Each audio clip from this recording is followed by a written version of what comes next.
Kasi ito siya actually talagang tubig ito. Tubig ito. Tapos ngayon, frozen. Abraham Lake at naging Frozen Lake, no? At may bubble, tinatawag na maraming tawag dito, Abraham Lake, Frozen Lake, Bubble Lake. Bakit? Abraham Lake talaga to at naging pag winter, naging frozen siya. Tapos may lumalabas na bubble. Kasi yung bubble na yon galing yon sa mga nalalanta na kahoy, nabubulok na mga kahoy, na mga dahon during summer.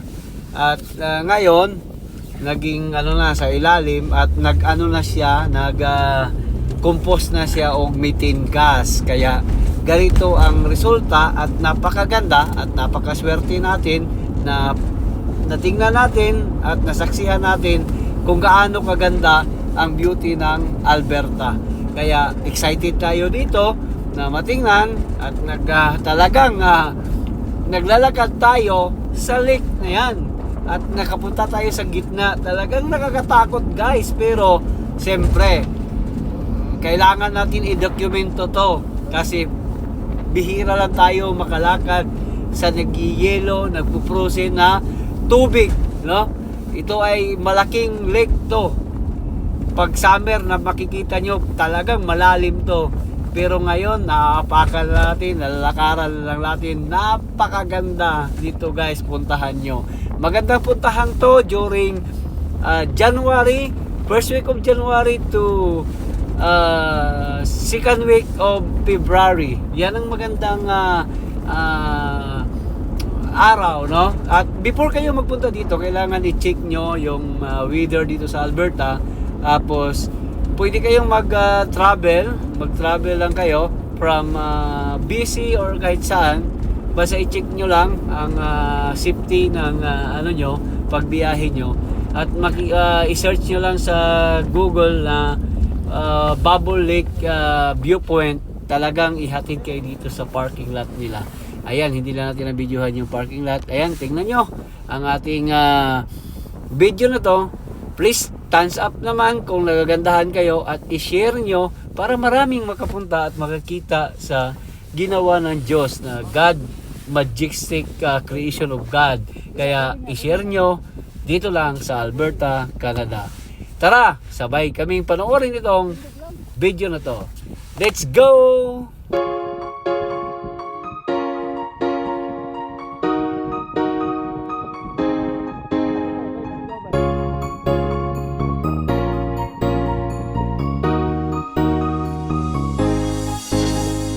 Winjet ang inyong kasama sa Canada, saan man magpunta. Sa travel kasama ang pamilya at camping ng mga kaibigan.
ay sumama ka.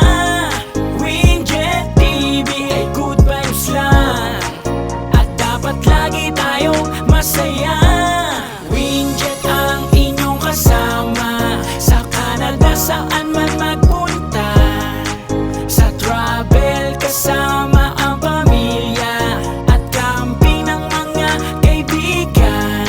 Winjet TV ang kanyang vlog, sa kanyang travel ay sumama ka. Winjet TV ay good vibes lang, at dapat lagi tayong masaya.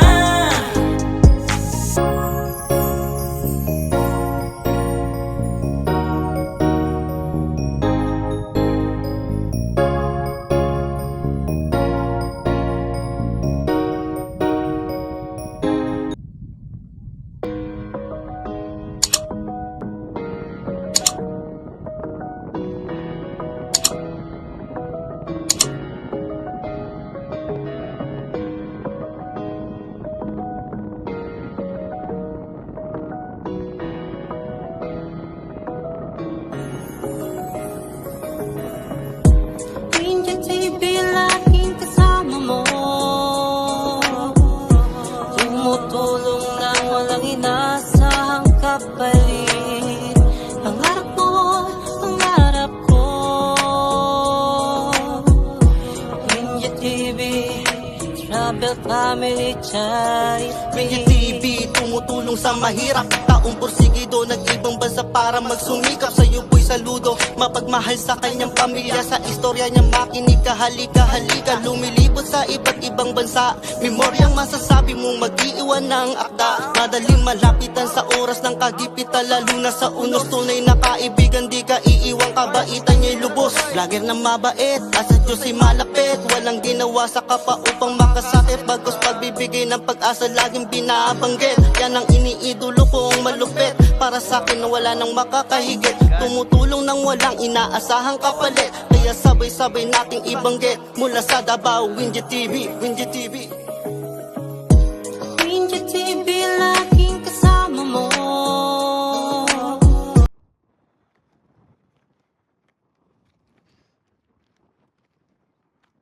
Bay, explain bay. Dami no? Dami. Daming bubble. Oh my God. The best dito magpunta, first week of January hanggang second week of February. Napakaganda dito. Bubbles talaga. Ayan oh. Kasi ito siya actually talagang tubig ito. Tubig ito. Tapos ngayon, frozen. Tapos nagbabubbles. It's happened, nagbabubbles. Tapos nag-frozen siya. Tingnan mo. Ang ganda oh. Dami. Super amazing talaga. Super amazing ha. Wow. Grabe.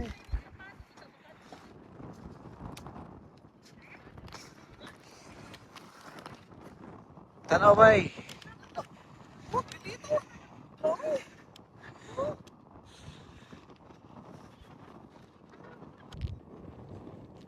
Wow. Jen, sige video sa ito ko. Maamo sa tunga.